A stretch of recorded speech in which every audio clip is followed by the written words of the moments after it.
നമസ്കാരം, പ്രവാസി മലയാളിയിലേക്ക് സ്വാഗതം. പുനരാരംഭിച്ച വന്ദേ ഭാരത് സർവീസിൽ ഡൽഹി വഴി നാട്ടിലേക്ക് തിരിച്ച മലയാളികൾ ഡൽഹി വിമാനത്താവളത്തിൽ കുടുങ്ങിയതായി റിപ്പോർട്ട്. കൊറോണ വ്യാപനത്തെ തുടർന്ന് പ്രവാസികൾക്കായി കേന്ദ്ര സർക്കാർ ആരംഭിച്ച വന്ദേ ഭാരത് സർവീസുകൾ കൊറോണ വൈറസിന്റെ പുതിയ വകഭേദം കണ്ടെത്തിയ സാഹചര്യത്തിൽ പൂർണ്ണമായി നിർത്തിവെക്കുകയായിരുന്നു.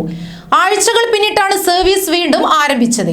ഇതിന് പിന്നാലെ UK-യിൽ നിന്ന് എത്തിയ യാത്രക്കാർ 7 ദിവസം ക്വാറന്റൈനിൽ കഴിയണമെന്ന ഡൽഹി സർക്കാരിന്റെ കടുംപിടുത്തമാണ് പ്രവാസികളെ പാതി വഴിയിൽ കുടുക്കിയത്.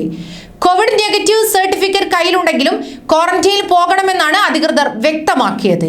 കണക്ഷൻ ഫ്ലൈറ്റിന് ബോർഡിംഗ് പാസുമായി എത്തിയവരോട് ക്വാറന്റൈനിൽ പോകാൻ ആവശ്യപ്പെടുന്നത് നീതീകരിക്കാനാവില്ലെന്നാണ് യാത്രക്കാർ പറയുന്നത്.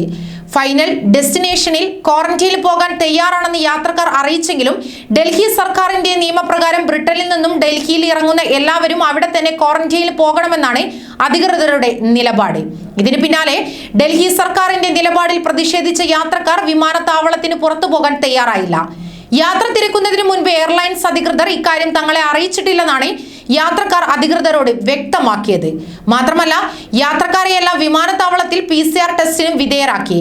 രാത്രി വൈകിയും യാത്രക്കാർ അധികൃതരും തമ്മിലുള്ള തർക്കം തീരുമാനാകാതെ തുടരുകയാണ്. സംഭവം മാധ്യമങ്ങളിൽ വാർത്തയായതോടെ ചില MP-മാരും MLA-മാരും മുഖ്യമന്ത്രിയുടെ ഓഫീസും പ്രശ്നത്തിൽ ഇടപെടുന്നു. ഇതിലൂടെ എന്തെങ്കിലും അനുകൂല തീരുമാനം ഉണ്ടാകുമെന്ന പ്രതീക്ഷയിലാണ് യാത്രക്കാർ.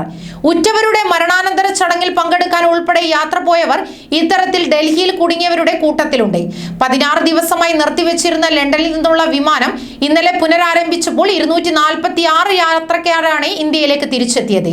ഇതിൽ കേരളത്തിലേക്കുള്ള 10-ലേറെ യാത്രക്കാരോടാണ് കണക്ഷൻ ഫ്ലൈറ്റ് എടുക്കാതെ ക്വാറന്റൈനിൽ പോകാൻ അധികൃതർ ആവശ്യപ്പെട്ടത്.